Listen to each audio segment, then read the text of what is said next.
Noche de paz, noche de amor, todo duerme entero entre los astros que esparcen su luz. Bella anunciando al niñito Jesús. Mucha gente se pregunta hoy si realmente el 25 de diciembre es la fecha en que los cristianos deberíamos celebrar la Navidad. La pregunta no está en si el 25 de diciembre realmente se celebra la Navidad porque Jesús nació. Todos sabemos que el 25 de diciembre no nació Jesús. Nosotros sabemos que ya desde el año 325, en el concilio de Nicea, el Papa Julio I con Constantino habían buscado la manera de cristianizar al mundo pagano. Y en un intento por hacerlo empezaron a tomar fechas de fiestas paganas para colocar sobre ellas fiestas cristianas. Pero finalmente el año 354 después de Cristo, con el Papa Liberio, recién se estableció oficialmente el 25 de diciembre como la fecha de la Navidad. Pero todos sabemos, y ellos mismos sabían, que esa no era la fecha en que Jesús nació. Es más, cuando nosotros revisamos los evangelios entre Lucas y Mateo, encontramos que la fecha de Navidad no pudo ser jamás el 25 de diciembre. Este es un tema que se ha discutido por muchos años y muchos teólogos y exegetas han intentado descubrir la fecha, pero ha sido imposible determinar la fecha exacta en que Jesús habría nacido. Tenemos que reconocer que en realidad la Biblia ni la historia nos proporciona datos exactos para saber el día y el año exacto. Hay aproximaciones de cuándo podría haber ocurrido la fecha del nacimiento de Jesús, pero nada es seguro.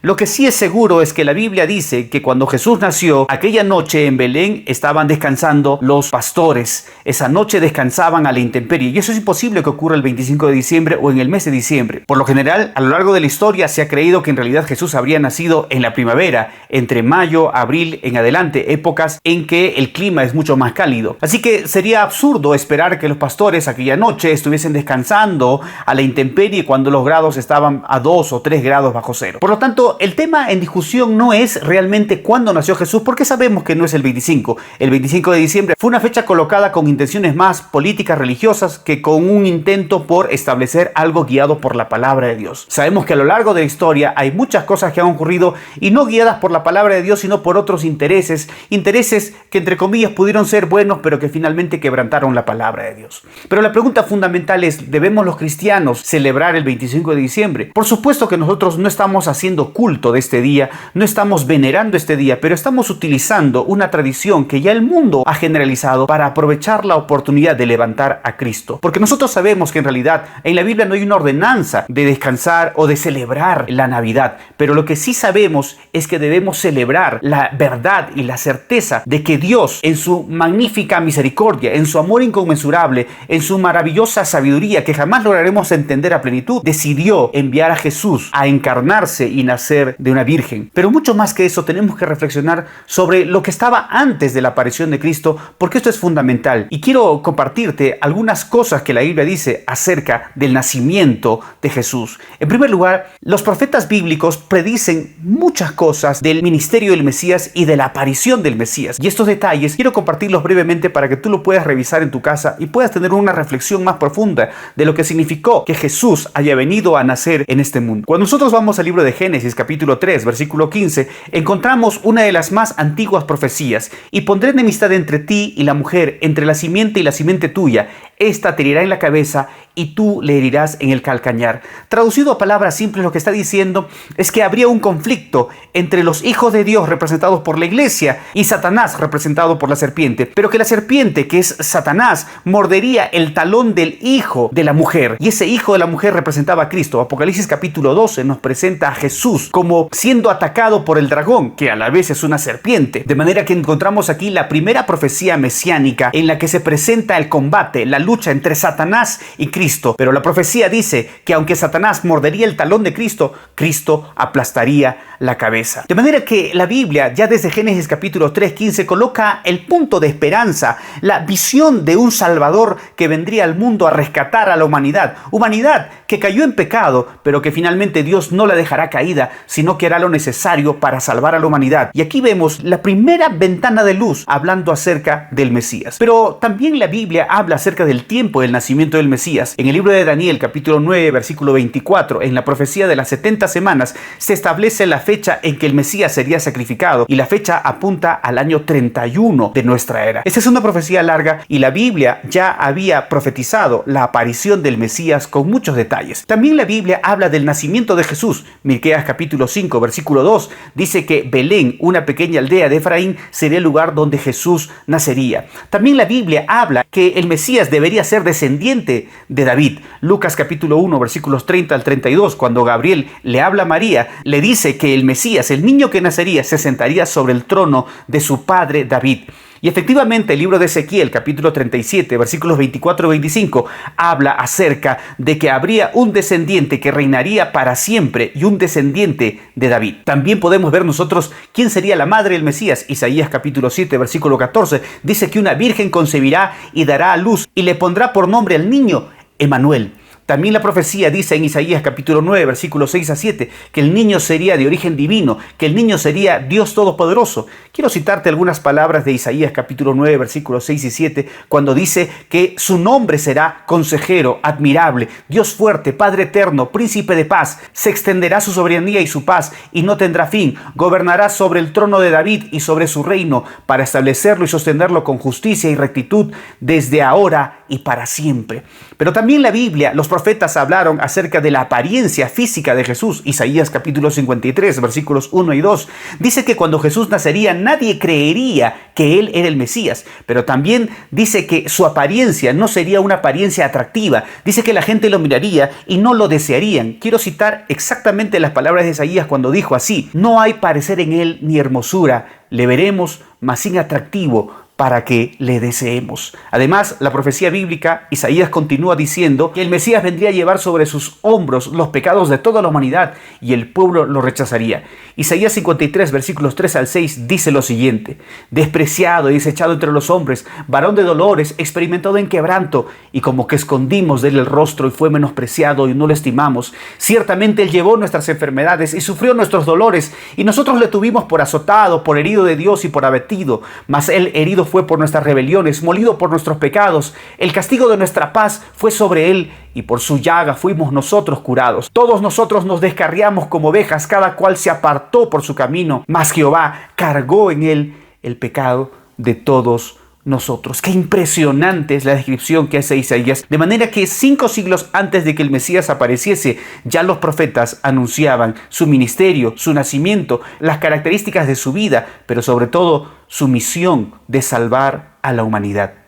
Isaías capítulo 53, versículo 7 dice que moriría sin defenderse y sería mudo como un cordero que es llevado al matadero.